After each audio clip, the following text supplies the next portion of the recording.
Graceland was formed in 1860 as part of the rural cemetery movement. This was a movement that focused more on the nature and the beauty of the cemetery rather than the typical graveyard aspects. This followed in similar form to cemeteries such as Mount Auburn in Boston, Laurel Hill in Philadelphia, and Greenwood in New York. Cemeteries were idealized at the beginning of the rural cemetery movement as beautiful nature parks. Focus was put on more landscape features such as winding curved roads, naturalistic landscape beds, and plantings throughout the cemetery.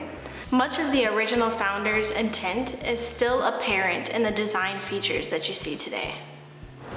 Graceland Cemetery is definitely one of Uptown's gems. Let's take a look at some of the hidden gems inside of it. Sure, the Gold Coast has the Newberry Library, but in Uptown, we've got Mr. Newberry. And according to urban legend, he was buried in a barrel of rum.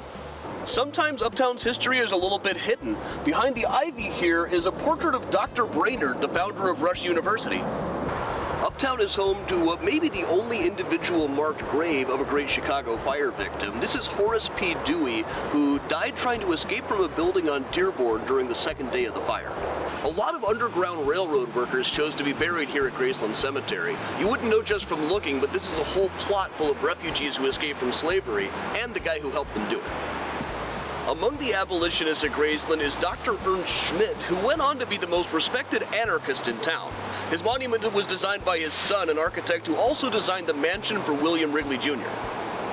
There's even a lot of legal history here in Uptown. Judge George Manier helped find loopholes in the fugitive slave law to help people escape. I am a docent for the Chicago Architecture Center, and I give tours here at Graceland Cemetery. One of the tours I give here at Graceland Cemetery is Women of Influence, and we highlight the contributions of women to the city of Chicago. One of the most noteworthy women on this tour is Mary Richardson Jones, an African-American woman born in 1819 in Tennessee. She married her husband and they came to Chicago with $3 in their pocket. They became involved in the abolitionist cause in Chicago, and their home became a stop on the Underground Railroad. Notice that her headstone says just Grandma Jonesy.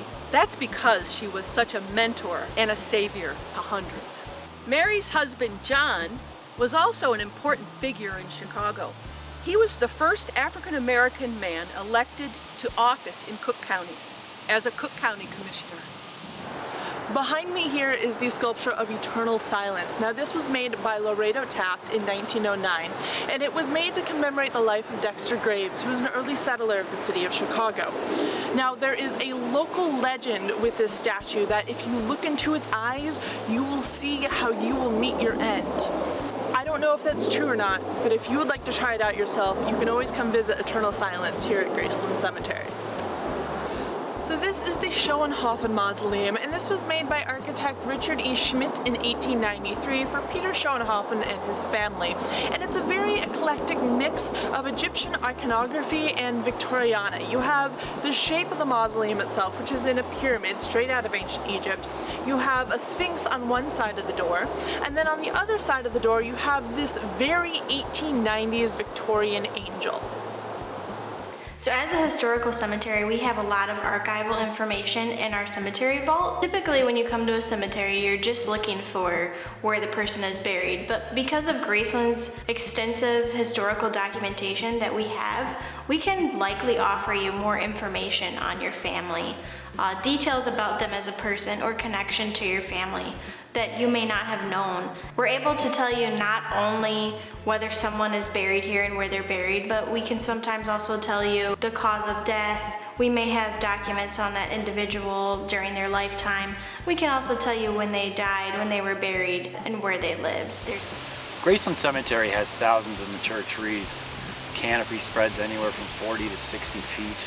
There's some real gems in here, and every time I walk through the cemetery, I seem to find something new. There's a lot of unique large specimen grade trees in Graceland Cemetery that you're not going to see outside. In particular, there's a couple very large Kentucky yellowwoods, 40-inch diameter and bigger. There's a roughly 20-inch Japanese tree lilac that are by far the biggest I've seen. There were a lot of noteworthy trees that came down during the derecho this past summer. One of significance was a mature white oak that surely pre-existed the cemetery. Had a canopy spread of roughly 60 feet. It was about 80 feet tall, and it was a big loss for the cemetery. Graceland Cemetery is one of my favorite places to come in to work. It's so quiet and peaceful. You know, early morning when we come to set up, we see the coyotes scattering about, and then throughout the day we get to just work in these mature trees. It's just a wonderful place to have the privilege to work at. So many people think that at a cemetery you have to be buried, but there are actually ways to memorialize your loved one if they've been scattered somewhere else or been buried somewhere else and you happen to want to preserve their legacy. We do have options like that at Graceland. Really, any space we could turn into a more memorialized space where you could get a headstone and put someone's name on it. But we also do have a section called the cenotaph. It's actually a communal monument where you can have your loved one's name put on, and they can be there buried or scattered. It's really kind of up to you, but that is an option that we have.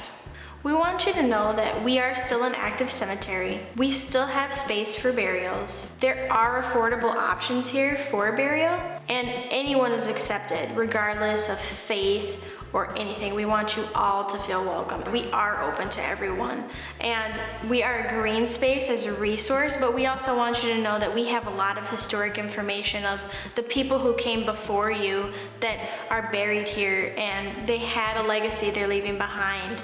And we have so much information with regard to the neighborhood and the diversity that exists in Uptown that it's really a place we want people to feel comfortable coming to. Even though the cemetery will one day become full, it will remain alive with the visitation of loved ones, paying their respects, and people enjoying the green space and really taking in the beauty of Graceland. Everyone is welcome at Graceland.